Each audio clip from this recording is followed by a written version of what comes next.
machados. Preguei alguns deles e, assim, criei uma arma simples, mas mortal. Em outro dos armários, encontrei uma antiga máscara de gás e um par de óculos de solda com lentes azuis. Uma vez equipado, desci até o bairro mais sombrio da cidade. E escolhi aleatoriamente uma residência, uma casa velha em ruínas, e entrei. Não demorou muito para eu acabar com a vida de todos que lá viviam, graças ao meu taco melhorado.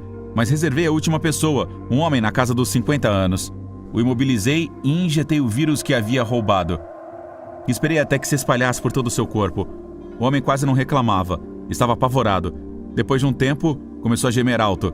Gemidos que pareciam gritos de animais. E de repente caiu no chão. Estava morto, e eu não pude deixar de sorrir por finalmente ter vivido aquele momento. Ao voltar para casa, meu pai estava me esperando acordado. Decidi lhe contar a verdade sobre o que havia feito, na esperança de que, como cientista, compartilhasse meu desejo pelo experimento. Mas, em vez disso, ficou horrorizado e quis chamar a polícia. Me olhava com a mesma expressão de nojo que meus colegas da escola. Quando pegou o telefone, aproveitei um descuido para esmagar sua cabeça com meu bastão. Saí de lá correndo e fui para o laboratório de pesquisas, onde entrei sorrateiramente graças à credencial que havia roubado do meu pai. Peguei uma bolsa e comecei a enchê-la com seringas e amostras de vírus de todos os tipos. Havia decidido fugir, mas primeiro dei outra volta por aquele bairro sujo da cidade para testar algumas das minhas novas aquisições. Depois disso, precisei de um abrigo, então fui para a floresta. Após um tempo caminhando, me deparei com alguém. Tentei localizá-lo no escuro e vi um menino usando um óculos com lentes laranja e um focinho na boca. Vestia um moletom cinza com capuz azul escuro e levava consigo 2 machados. Não sabia se havia me visto, então me escondi atrás de uma árvore, mas quando olhei novamente, já não estava mais lá. Olhei em outra direção e de repente o vi, cara a cara, a alguns metros de mim. Saia daí! Te conheço! Você não tem nada a esconder! Não parecia querer me atacar, então fui ao seu encontro e, com medo, lhe perguntei quem era. Meu nome é Toby. Queria dizer a ele meu nome, Cody, mas em seu lugar saiu outro. X-Virus. Prazer em conhecê-lo, X-Virus. Agora venha comigo. Começou a caminhar e eu o segui sem imaginar que finalmente havia encontrado um grande amigo. Meu irmão de sangue. Perceber que agora estava mais alta. Notou uma estranha sensação em seu rosto e, ao tocar, descobriu que agora havia um remendo em seu olho direito. Olhou para suas pernas, depois para os braços, viu inúmeras partes costuradas, pedaços de pele que não lhe pertenciam. Embora a pilha de cadáveres já não estivesse mais lá, não demorou muito para se dar conta de que seu novo corpo era feito de pedaços de pessoas que já estavam mortas. De repente, ouviu um barulho e viu a porta do porão se abrir. Sabia que era ele. Seu corpo ficou tenso e seu rosto ardia com o calor da fúria. Se aproximou dela e a olhou com uma cara de lunático. Minha querida Anne, como você está linda! Não posso deixar de admirar meu melhor trabalho. Agora deverá fazer o mesmo comigo e assim nosso amor será eterno. Mas ela já não era mais a mesma. Sentiu uma estranha sensação de euforia. Se sentia poderosa. De repente, sentiu pena daquele ser insignificante e a própria ideia de passar o resto de sua vida ao seu lado parecia repugnante. O sorriso do médico desapareceu enquanto observava sua amada. Antes que dissesse qualquer outra coisa, se lançou sobre ele e, com a renovada força de seu corpo sobrenatural, o estrangulou. Tentou resistir, mas todos os seus esforços foram em vão. Ela era muito mais forte. Assim que o viu morto, decidiu pagar com a mesma moeda. Vasculhou as ferramentas do porão até que uma serra elétrica chamou sua atenção.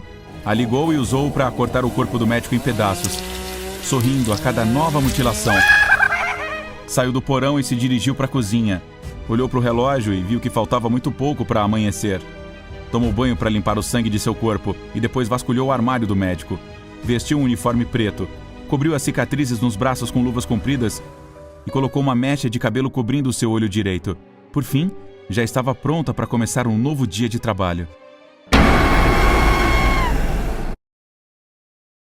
Para impedir que se movesse, mas assim que a introduziram no scanner, Mary começou a gritar. Viu Jill ao seu lado, contorcendo-se de dor, e ficou completamente louca. Mesmo estando amarrada, lutou com muita força para se libertar. Jill gritava e gritava em seus ouvidos.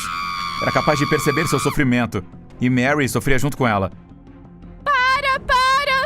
Eu não aguento mais! As luzes da sala se acenderam, e um dos médicos entrou com uma expressão zangada. Puxou Mary para fora do scanner e a encarou.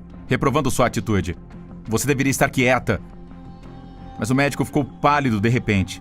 Ao lado de Mary, viu a figura de uma jovem em um vestido desbotado segurando sua mão. Seu cabelo comprido, quase sem brilho, descia até a cintura, e seu nariz terminava em uma ponta estranha. "Quem é você e o que está fazendo aqui?" perguntou o médico, enquanto Mary se revirava na maca. A estranha figura o encarou com um meio sorriso, mas não respondeu a sua pergunta. O médico então pegou uma tesoura, pronto para enfrentá-la. Se lançou sobre Jill e começaram a lutar. Quando conseguiu encurralá-la, o médico ergueu a tesoura pontiaguda para cravá-la com força no corpo de Jill. Mas no momento em que ia acertar o golpe, ela o empurrou, e a arma foi cravada contra o crânio de Mary, e seus gritos finalmente cessaram. O sangue começou a jorrar, pingando ruidosamente no chão. Jill ficou chocada diante da cena comovente. Sua criadora, sua única amiga, acabava de morrer diante de seus olhos. Sentiu que a pouca cor que lhe restava estava desaparecendo e a loucura se apoderava dela. Fraca e morrendo, fugiu do lugar. Em poucos dias, os pais de Mary realizaram um funeral discreto, que Jill assistiu das sombras. Havia se tornado uma completa assassina, cheia de ódio por tudo o que havia feito a única pessoa que tinha. Mas logo, seu expurgo começaria. Mais tarde, naquele mesmo dia, quando a mãe de Mary voltou para casa após velar o corpo de sua filha, encontrou uma imagem grotesca. Uma enorme poça de sangue manchava o chão da sala, e quando olhou para o teto, deu um grito. O corpo do médico que havia atendido Mary estava pendurado no lustre, completamente despedaçado.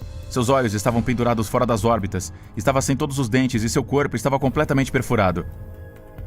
A mãe de Mary ficou pálida. Se virou para escapar da cena horrenda, mas ao fazer isso, seus olhos deram de cara com o paranoico rosto de Jill. Com uma força extraordinária, a criatura a jogou contra a parede. Se aproximou dela, agarrou-a pelo pescoço e a ergueu. A encurralou contra a parede e disse com uma voz áspera: "Você tirou de mim minha única amiga. Pagará por isso." Jill aproximou seu rosto ao de sua vítima e muito lentamente perfurou um de seus olhos com seu nariz pontudo. A mãe de Mary deu um grito estridente enquanto a dor entorpecia seu corpo. Jill sorriu triunfante e então perfurou seu outro olho, deixando-a meio morta no chão.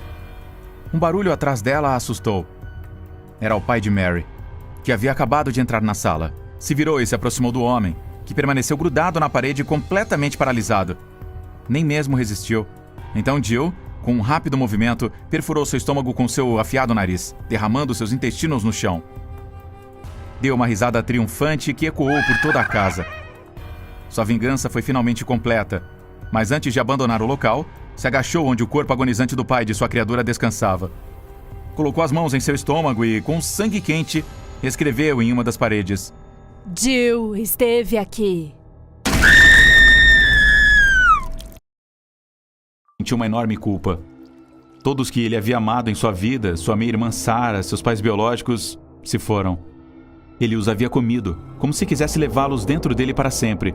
O enjoo veio de dentro e começou a vomitar alguns restos. Ele se sentia sozinho e desesperado. Ele começou a vagar pelas ruas e, sem querer, voltou à clínica onde havia sido internado. Talvez aquele fosse seu lugar, trancado em um quarto, separado do resto. Ele passou pela área da maternidade e viu uma mulher no meio de todas as pessoas. Seus olhos eram familiares. Quando ele se aproximou, ele a reconheceu e chamou pelo nome. Não havia dúvida, era sua meia-irmã Sarah. Aquela que o apoiou por tanto que ele tinha estado tão apaixonado. Ele finalmente conseguiu alguém que se importava, alguém com quem compartilhar a sua vida. Mas quando ele olhou para baixo e viu sua barriga curvada, uma mistura de sentimentos tomou conta dele. Raiva, tristeza, desespero. A mulher que ele amava esperava um filho de outra pessoa. Fred a abraçou e começou a beijá-la compulsivamente. "Eu te amo, Sarah." Ela tentou fugir, mas foi impossível. "Eu te amo e vou levá-la comigo para sempre." De repente, os beijos se transformaram em mordidas famintas, e Fred começou a comer seus lábios e bochechas. Ela tentou gritar, mas logo ficou sem voz, e ela caiu no chão.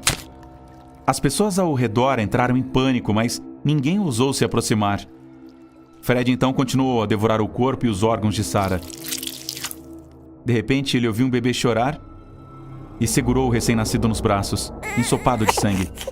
"Não se preocupe, Sarah e eu cuidaremos de você. Todos nós, Sarah, meus pais, Eles estão todos em mim. Fred olhou para as pessoas assustadas ao seu redor. Não estou louco, só estou com fome.